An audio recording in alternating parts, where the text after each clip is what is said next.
My co-founder and I are first-time entrepreneurs and we have our first startup. So we made some mistakes, even though we've been passionate about entrepreneurship for years. We've read tons of books and we have all the mentors in the world, and still we've screwed up a few things on the way. So you can recognize maybe you're doing some of those mistakes so that you can stop making them. Number one, poor unique value proposition. So when we first started, we were offering an AI virtual assistant, not different from ChatGPT at all right now. But back then when we started, it was different. ChatGPT didn't have those features, and then it started adding those features, and suddenly we became inferior, crappier, and more expensive version of ChatGPT. That was time to pivot, because that's when we realized that we are not that different. And there are a lot of companies like that, and thousands of companies that actually are exactly like ChatGPT. The lesson: so research, and research, define how you can be different from competition, from what's already in the market, and be better. Just offer better product. That's it. Number two, investing into building the product too soon. Even though, again, the lean startup concept, we've talked to a lot of customers, we've developed the first minimum viable product, but then it kind of like started snowballing, and we started adding more features and more features. Next thing you know, we spent half a year building what no one needs. The mistake was investing that much time developing that product from scratch, so pure code. And my co-founder, my CTO, now wishes that we could go back in time and start testing minimum viable product with no code or low code tools, because now they actually got really good and you can develop some decent things with those no code tools. So the mistake was that we built the product and then we started finding the product market fit, while the order actually has to be reversed. So you first find the product market fit and then you invest full on in developing that minimum viable product. But of course now we're smarter, we pivoted, and now we do the things the right way. But again, it was a learning experience. The third mistake is not talking to people. So we knew that before building the product, we had to talk to a lot of people to find out what problems they had, what features to push, so like what solution to develop. And we did that. Like, we've talked to dozens of executives and investors because we were building that tool for them primarily.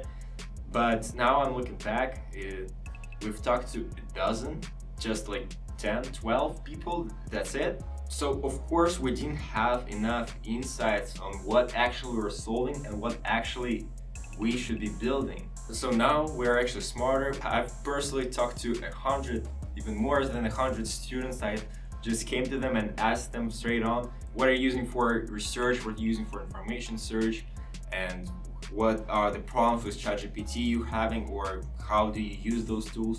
And we use information to develop those tools for those students. I meet with a lot of people from my network and I ask them questions about what problems they're having and like how can we develop better tools for them.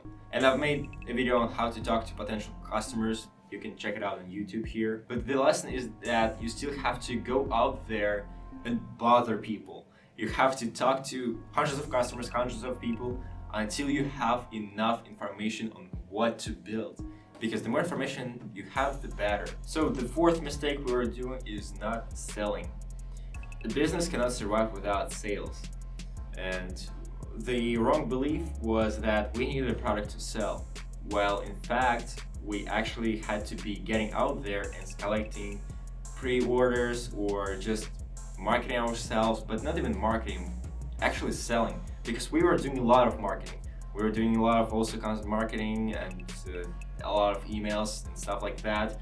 But doing marketing is not the same as closing a client. So the lesson is still meeting with clients, still trying to make them wait and want the product, even charge them for pre-order if you can and they're willing to buy. But you need to have people literally waiting for your product. So don't wait and sell from day one. If you don't have the product, sell the idea.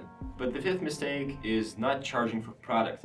It's very attractive for founders and startups not charging for the product and just offering it for free, especially like with first clients and to get the feedback. But actually charging for a product And seeing that people are willing to pay for it there and they're getting value is the great sign that you're actually solving the problem and you might actually be going towards product market fit. Otherwise, you basically don't have a company. But charge them something, even a little, but just to see that, all right, someone is willing to pay for it, then you're on the right track. And the final sixth mistake that we made is not identifying the target group properly. So again, going back to the yeah virtual assistant, when we first started, is we started offering that program for office workers. Well, there are a lot of office workers, and office workers do a lot of things. It's not like one core feature that you need for them. You need a bunch of core features.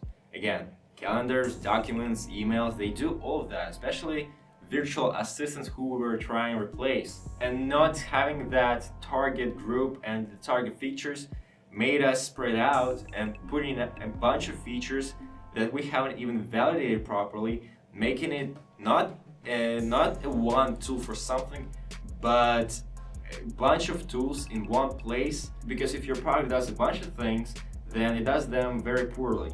Instead, you better focus on one thing that it does very well. So the lesson is to niche down and focus on one small target group by whom you can deliver a lot of value. And then when you establish yourself in that market, you can grow and expand on other markets, but at least you start somewhere. Well, it's never easy to talk about our own mistakes, but let's call it a learning experience.